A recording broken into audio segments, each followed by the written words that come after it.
This podcast brought to you by Ring. With Ring cameras, you can check on your pets to catch them in the act. Izzy, drop that. Or just keep them company. Aw, I'll be home soon. Make sure they're okay while you're away. With Ring. Learn more at ring.com/pets.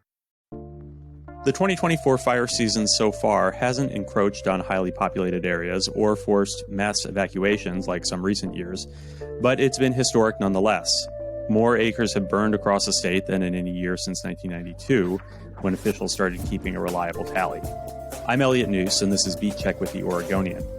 Joining me to discuss the wildfire season so far are Sujena Soumyanath and Fedor Zarkin, public safety reporters for the Oregonian.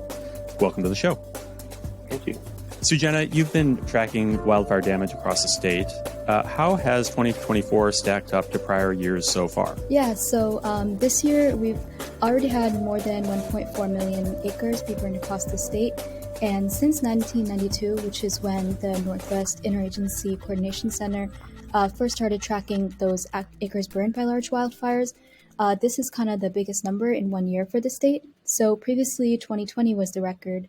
And at that point, we had a little more than 1.1 million acres burned in the entire year. And we've already reached 1.4 million acres at this point in August. And generally, historically, the middle of August has been kind of the peak of wildfire season. So it's kind of crazy to think that we've already set a record and we're technically just at the peak. Also, what's really interesting to look at is that last year there was a total of, I believe, under 120,000 acres burned across the state in 1 year. So we're much above last year as well. But some kind of good news is that it seems like the number of large fires currently burning have gone down a bit this year. So in late July, we had 38 large wildfires burning at one point. And as of today, I believe we're at 19 large wildfires in Oregon. So that number has kind of gone down. But yeah, it's definitely been another big year. I feel like we can all probably remember 2020. I remember like the skies just being so smoky and everything being orange. And yeah, so it definitely seems to be kind of the new normal. And this year is no exception to being a hard year in terms of wildfires. Right, and only really halfway over. Also worth noting that at least one person has died fighting these fires this year, a tanker pilot whose plane crashed in eastern Oregon. Sujena, what did you learn about that pilot, Jim Maxwell? Yeah, I learned a lot thanks to his friends and family, and kind of the more I heard from them, the more it seems to me that it was such a heartbreaking situation just because Mr. Maxwell really did a lot for firefighting. He died fighting the Falls Fire, which was one of the mega fires, so more than 100,000 acres in eastern Oregon. And he actually grew up in Burns, Oregon. And as a teenager with his close friend, Paul, who I was able to speak to, they actually started out fighting wildfires together in the early 70s. And back in those days, they would dig the fire lines. And I remember there was this image that I got in my head from speaking with Paul about how when they were teens, fighting fires on the ground, they would look up at the fire bombers, dropping the retardant on the blaze, and they would just feel in awe, right? Seeing these people coming to almost save them in a way, because that meant there was less work for them to do on the ground, which is some of the hardest work. And it's crazy to think that years later, they both turned out to be fire pilots. And one thing that was interesting is that they lost contact for around 15 years. And in the early 2000s, they were both fighting fires in the southern U.S. And Paul heard Mr. Maxwell's voice over the radio, and he realized it was his friend. And So they met up again after all that time through fighting fires, which is really, really interesting. And he also had a family, and I believe he worked to train firefighters as well. So he really did a lot for the community, and it's so sad to think that these fires have taken not only people's homes and their way of life, right, when they're evacuated. I believe around 5,000 people live in evacuation zones right now in Oregon, according to the state's information. So it's sad to think not only that people's lives are being kind of upended by all the fires, but also that someone lost their life fighting the fire, someone that was so important to the community. So I'm very grateful to his family and friends for being willing to speak with me, and just grateful in general to everyone that, yeah, that fights these fires and keeps us safe. Yeah, Fedor, you spent some time out in Eastern Oregon last month, where a lot of those folks were working, and where one of the biggest fires was burning at the time. I think the biggest fire in the country while you were out there. What did you see? Yeah, so drove out there right as the some of the fires were peaking, when it really felt like all of Eastern Oregon was on fire. I think one key thing to consider is that Eastern Oregon, it's not quite the same as, say, like the Deschutes National Forest or Mount Hood National Forest, because it's primarily grassland, and that's why, even though it was such a vast territory that burned and such a vast territory that was affected, there were dozens of homes that were burned, not hundreds or thousands, and it's also part of the reason for why these fires became so gigantic. So one of the days that I was out there, I went to an incident command post. Like all the big fires, they have an incident command post, which is sort of like a coordination center for all the different agencies involved. You have these hot shots. There are these elite firefighters that are flown in from wherever they're stationed. They do these 2-week rotations. Then there's, you might have firefighters coming in from Alaska. You'll have a public relations media team from Alaska as well. And then, it's this whole complicated bureaucracy that they just have to stand up. So they'll take over an elementary school, for example, and have a room for the financial section and a room for safety, a room for this, that, and the other, and with a very specific hierarchy and core structure there.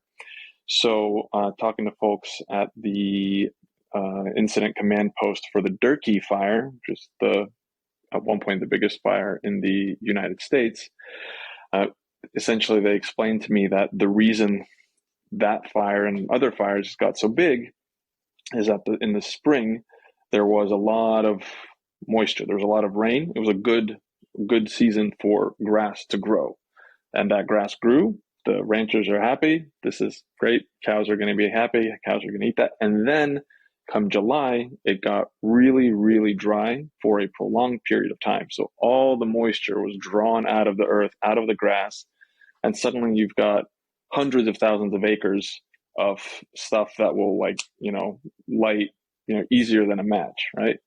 And that will burn super fast. So that's essentially what Eastern Oregon saw.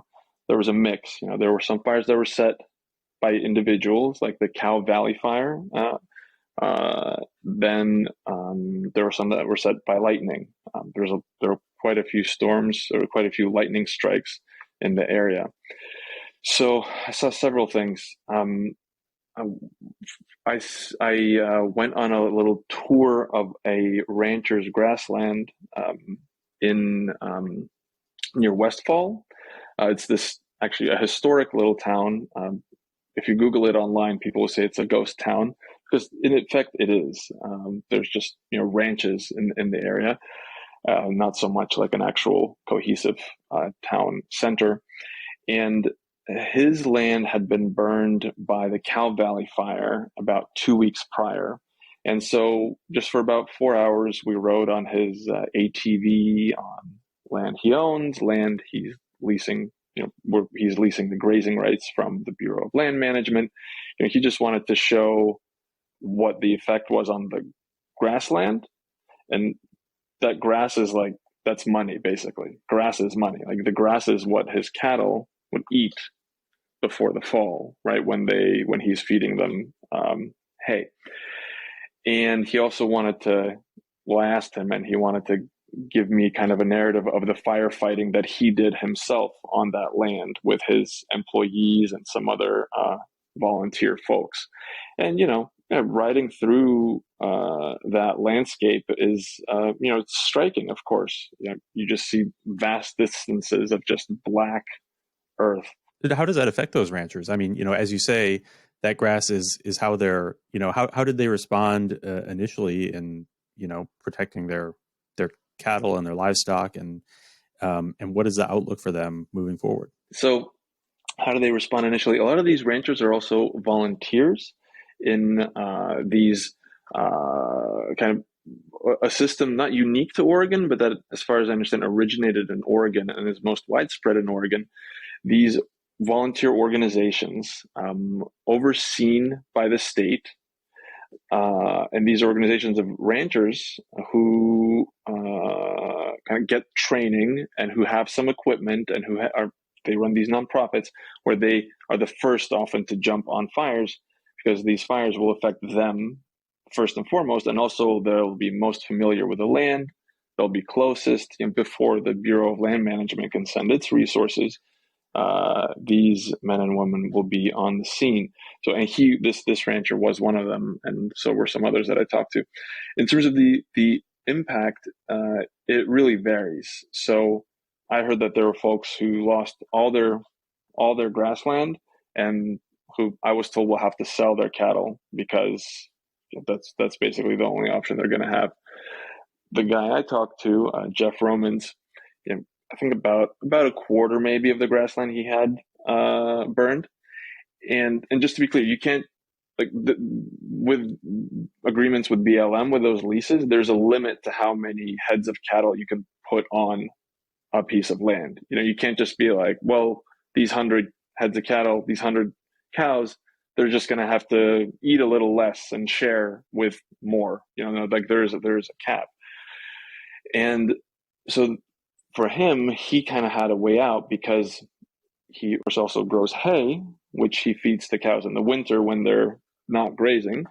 But usually he grows enough hay to sell some at a surplus, just makes a little bit of extra money with that.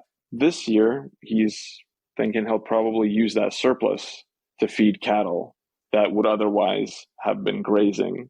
But so that, or selling cattle, and there's other workarounds. But some people may have some money in reserve and buy hay. It's not easy for anyone, but there's ways out. So, but not for everyone, of course. Is this something that has become, for some of these ranchers, sort of something that comes up again and again, sort of something they kind of have to build into their cost of doing business? Or is this like a once in a lifetime disaster that can be, for some, I suppose, really devastating? No, this is to some extent part of doing business, because of course, Oregon's got fires every year. Like in this case with Jeff, one of the things that was worrying him when I met with him was there was this new fire that had started near a plot of grassland where there had been a fire 2 years prior. Now, the reason that concerned him is because after a fire like that on that particular plot, under the agreement with the Bureau of Land Management, he had to let that land just sit for at least 2 years, may have been even 3 years, before his cattle could graze there, even though he was still paying for the land, right? So if the fire went there again, then that would restart that whole process of he would have to wait another 3 years, right? So having to wait that amount of time to let some land recover is a burden, of course. But still, this year is, of course, unique. Folks haven't seen anything like this, that to this degree. Him and another rancher took me to different parts of the state. The same general area, but different parts, to these spots where you could see kind of a vista of the land. And there it was quite striking. You just look out and it's all just black. And that what you're looking at is still like a fraction of the whole. Right. A fire that big is devastating across a huge swath of land, and I'm sure affects quite a lot of people who might otherwise been in a position to help one another out. You mentioned earlier that some of the ranchers also serve as volunteer firefighters. What's the role that they play? Obviously there are professional firefighters, wildland firefighters that we hear a lot about. But tell us about the role that these volunteers play. Yeah, often they'll be the first on scene, because first of all, they'll respond to fires affecting their land or their neighbor's land. So they know the land, they know how to get around. And there's like an inherent motivation in putting this stuff out. So, and we know that the resources, like the federal resources that the U.S. Forest Service has to distribute, are quite limited, especially when there's fires of this catastrophic size that we had in Oregon. So these local folks become especially important, especially when you consider that fires are easiest to put out the earlier you catch them, right? So if there's a lightning strike and someone can get on it within hours, it can have tremendous impact on how big that fire eventually actually spreads. So some other folks I met with a few days after that trip described for me fighting fires as with the equipment they had. The maximum budget that these nonprofits, these volunteer firefighting groups have is like $10,000 a year, and that's a lot. So we're not talking some big operations. And this one rancher / volunteer firefighter was, describing for me hooking up this rinky-dink Honda lawnmower motor essentially to pump water out of a brook, and this like low pressure, low throughput motor and trying to douse the flames, but it's like working with what you've got. And of course they are trained very much so, and they are applying the firefighting principles that the professional firefighters use, just at a different scale. Like these guys, they had a dozer that they used to try to bulldoze out essentially a like 6 foot, 7 foot wide width of no fuel, right? So if a fire reaches the line, there's nothing to keep burning for it to jump to the other line. Ideally, of course, you have a much wider bulldozer, which is what the professional folks have. So in the case with these guys, the 6 foot one or 5 foot something that they had, it worked except for this one spot where it didn't work. And then like a cabin from the Oregon Trail days actually ended up burning down, which is quite a loss historically and for the family. But still, I mean, I can't even imagine what kind of an impact they had and what the consequences would have been if they hadn't been, working there for I don't know how many hours straight, just working, and to significant risk to themselves.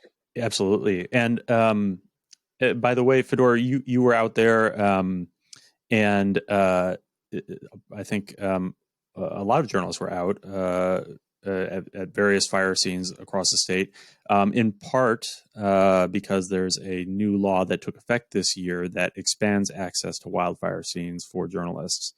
Can you talk a little bit about the intent behind that bill and how it has worked out so far in practice? Yeah, so Oregon stands out a little bit. We've probably all seen the very dramatic photos from California of wildfires, and the reason you can see those photos is because there's a lot more access allowed to wildfires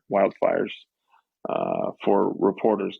Oregon's really not like that, and journalists, of course, I think for years have been trying to change that. So there was a bill that was lobbied for by Oregon journalists to create a sort of a little training program where if a journalist did the requisite training, they would be able to access fire lines. They would be able to go into territory that is otherwise closed without an escort, and of course, wearing all the appropriate gear, which we have in our newsroom and which I took with me. The only thing here is that it applies only to state lands, so fires on state lands. And there really aren't that many. I mean, most of these fires are happening on private land or on federal land. Like if you look at a map of Oregon and by what land is state land, what land is federal land, we're practically living in Washington, D.C., it's really very much skewed in that direction. So I think it's only been one fire season for me with this law in effect. I think it was in effect last year as well, but I didn't go to any wildfires. We have yet to see what practical impact that's going to have. But still, the symbolic. I mean, it's a step in the right direction, I think, because the images, I think, are key. Like I'm a print reporter. I write stories, but I think that always, especially with fires, like pales in comparison to the photos. Like the photos is what people really, truly remember, and as long as the visual impact of these fires is restricted for the Oregon public, any sort of public messaging that the state and federal government wants to have in Oregon about wildfires is like folks they're just shooting themselves in the foot by restricting this kind of access to public information in the public interest. And so while this bill is great, it's still not even a quarter measure for what I think would be beneficial, not just to journalists, but the public. Yeah, I mean, to your point, I think the wildfire threat, I think, became a lot more vivid to people in the Portland metro area over the last several years when, there were from the Eagle Creek fire that was burning on in the Columbia River Gorge to the fires that affected and sent all that smoke over the Portland area in 2020. So, we haven't had that kind of experience here in the metro area. And so reminding people that what it's like elsewhere, very important. So, Sujena, you mentioned earlier, we've only just reached what is generally considered the peak of the fire season.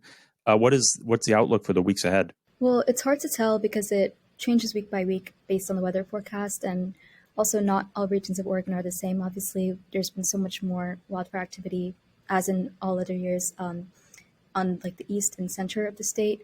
But we have made really good progress on the mega fires. At one point, there was 5 raging at the same time in the state. And the Cow Valley fire is now completely contained. The Battle Mountain Complex fire is now around 90% contained. So we've been making good progress on that. Also, we did have that peak, as I mentioned earlier, where there was at one point like 38 large fires burning at the same time. But now we're down from that. And I believe as of Monday, there were only 700,000 acres currently burning in the state, whereas at one point there was like over 1 million burning at the same time in the state. So from those numbers, it does seem like we might be on downhill. But of course, the problem of the dried out fuels, like Fedor was saying, is still there. So if there's ignition, there's always the risk, right, that it's going to spark into a new fire. So yeah, it's hard to tell. But I mean, I think so far things have kind of cooled down this week with temperatures. And yeah, but of course, in 2020, there was the Labor Day fires in September. So you never know. But I do feel like every year that this is becoming more normal, we're thinking of better ways to deal with it. One thing that I've been really impressed with is how much information there is and how up-to-date it is. I was really struck by how helpful all the fire information people that I spoke with were. I felt like, they probably had a million other things to worry about other than me calling them, asking all these questions about containment numbers and acres and whatnot. But they were so helpful. And even on their websites, they made sure to update the information very frequently. And I think that's been a really big blessing. And again, I would want to express my gratitude for them really for being so accommodating and helpful and helping us also put the information out there. Yeah, well, and thanks to both of you for coming on Beat Check today. Thanks to our listeners for making Beat Check with the Oregonian part of your routine. If you like the show, please give us a 5-star rating and review in Apple Podcasts. It helps others find the show. You can also help spread the word by sharing this episode with a friend. The best way to support our journalism and stories like this is with a subscription to the Oregonian and OregonLive. You can do that at OregonLive.com/pod support. Talk to you next time.